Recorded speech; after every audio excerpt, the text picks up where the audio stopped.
What if everything you've worked for has become the very thing holding you back? Life is a continuous game of reinvention.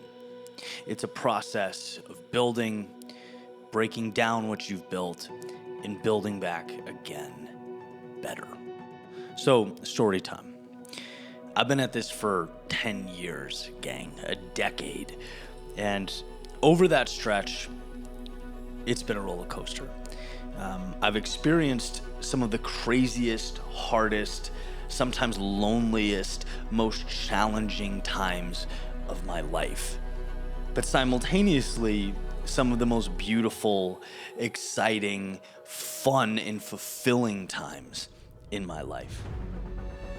The thing is, right now, in this moment, life is asking of me what ultimately it comes to ask every single one of us: to break down and build again. It's asking and calling for reinvention, a new chapter. You might be wondering why. Well, for a few reasons. Other than it just being intuitive and that gut feeling that when you know something you know, there are some pragmatic components too. First and foremost, a shifting media landscape. A lot's changed with media in the past few years, and in this arena, if you don't adapt, you die. And that's accompanied with data pointing at that same thing. And then lastly, and I think most importantly, it's that dimming of the light in my soul. Because when you proceduralize anything, to standardize and systematize, it's very easy to lose the very thing that made it beautiful to begin with. These things indicate to me it's time to reinvent. And you might hear that and think, okay, great, so make a change. You're not wrong. But I'll tell you what, when you're starting out, it's a lot easier to adjust course, to pivot, to change things. It feels as though there's less at stake, because what I've come to realize is that once you've built something, letting go and jeopardizing that stability that you've finally assembled after years and years of turbulence, that feels like doing heart surgery on yourself. But truth be told, this situation or this operation needs a heart transplant. I've known that for a bit, and perhaps you have too. So before I dive in further, I want to share an anecdote with you about a sailor and his ship.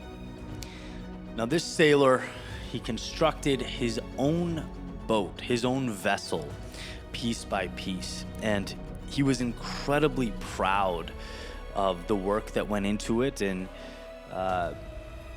the ability to master his craft. And when he finished, he dropped it in the water and he set sail, and he made the harbor and the surrounding seas his world.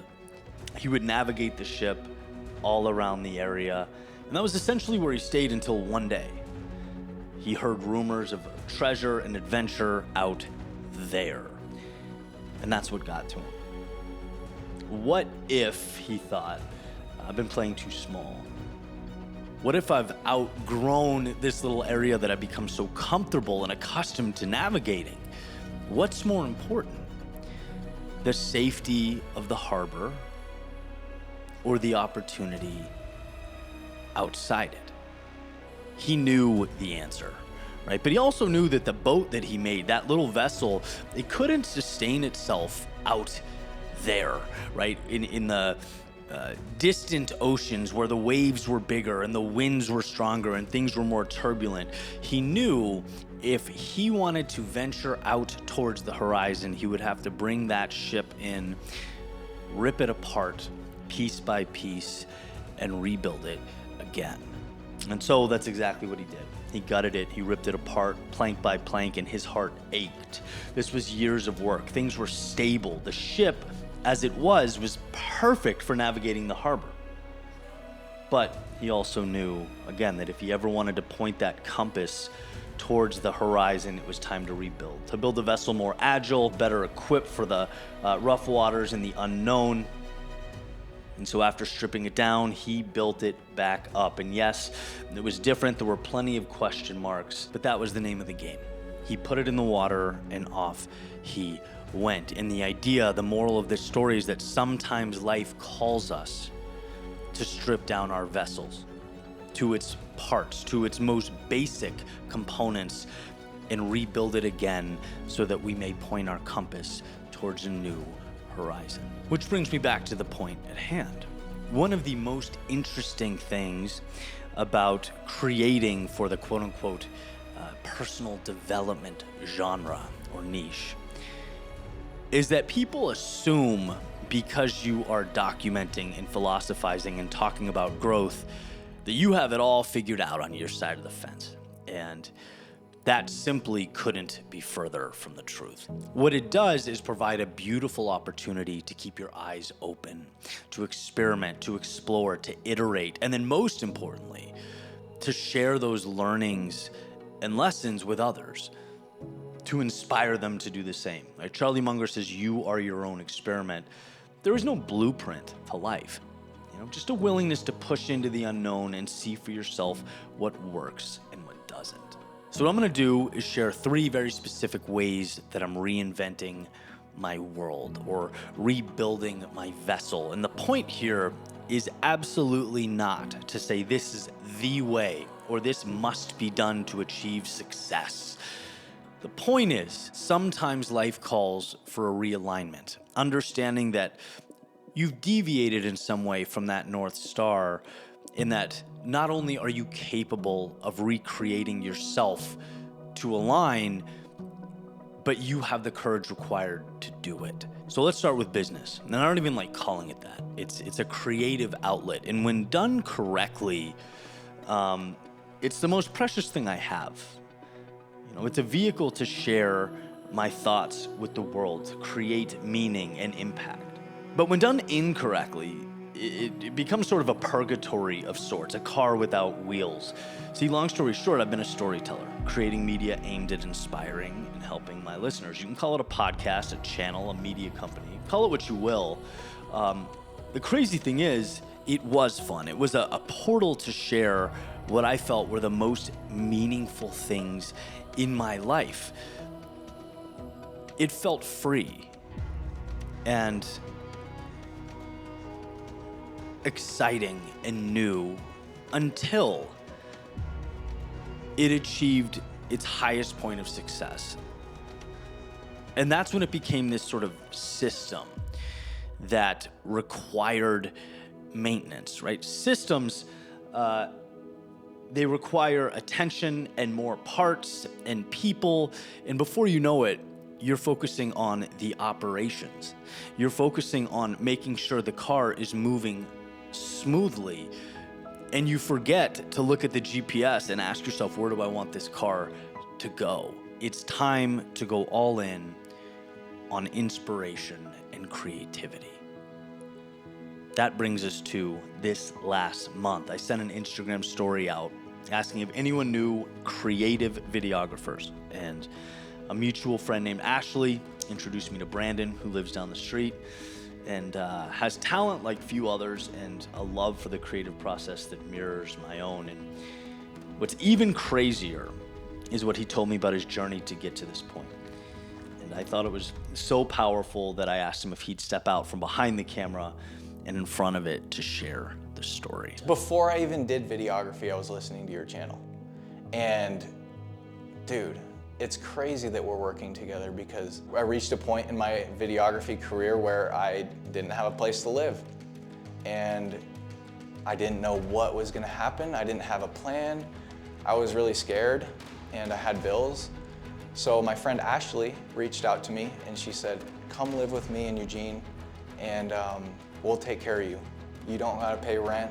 Like, we'll let you live with us for free and we'll take care of you. You don't got anything to worry about. We'll help you build out here.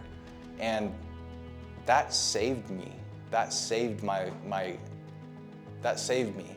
And it gave me a way out. We became best friends and she's just so cool.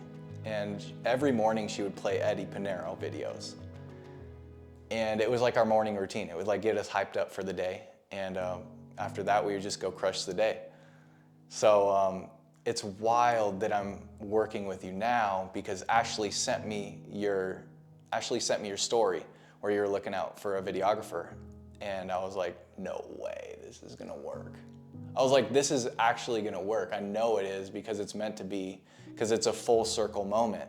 This channel contributed to Brandon's recreation in a sense, and now he's contributing to the channel's recreation. Life is just too short to not go all in on what you love.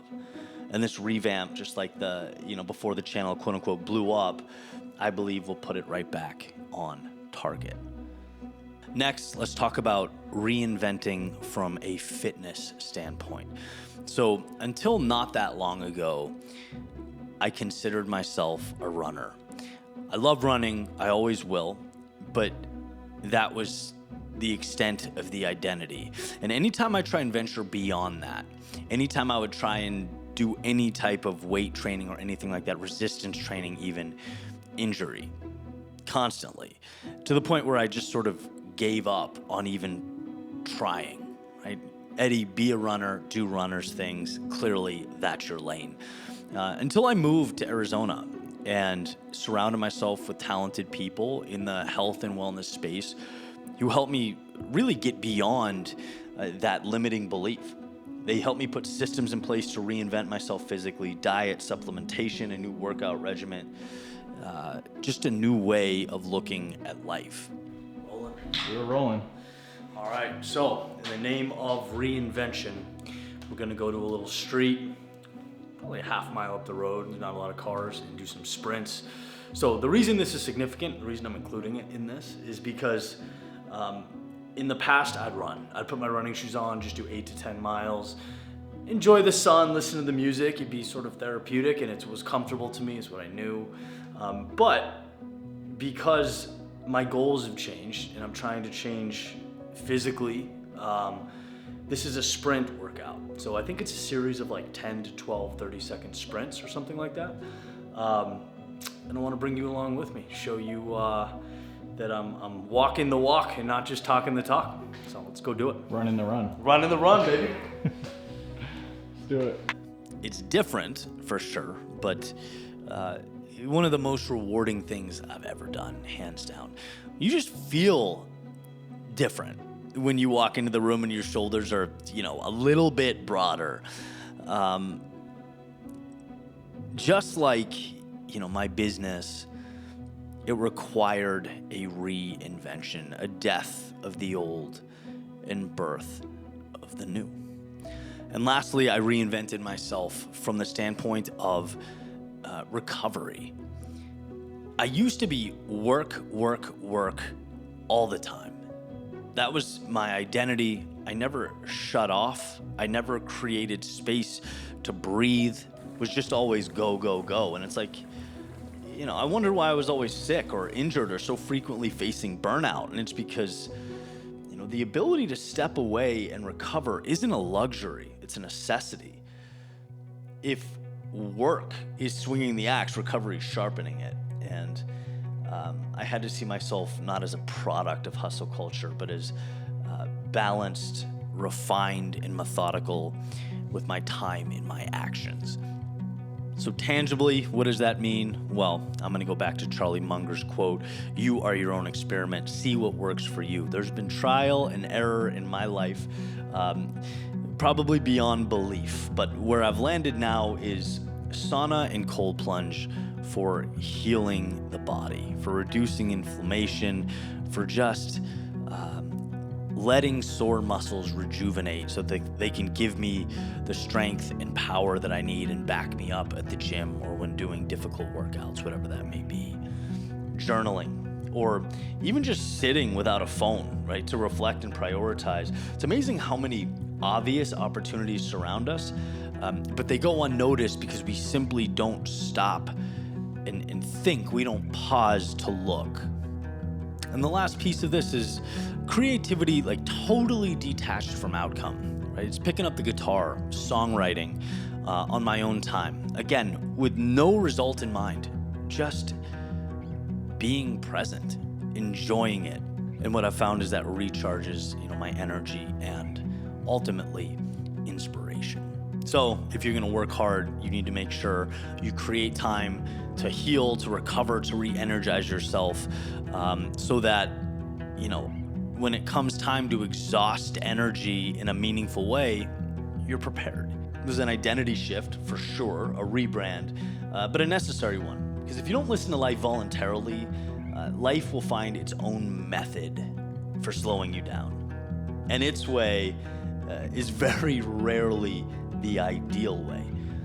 One way or another, it's going to get through though. So just like that ship making its way towards new horizons, ask yourself, what aspects of life call for recreation? What components of your world should be born again? There's just no better time than now. And while the transition might be turbulent and scary, while the unknown might intimidate, it's all untapped opportunity. It's all oil under your feet, waiting for nothing more than you to find the courage to reinvent yourself, to start that new chapter, to begin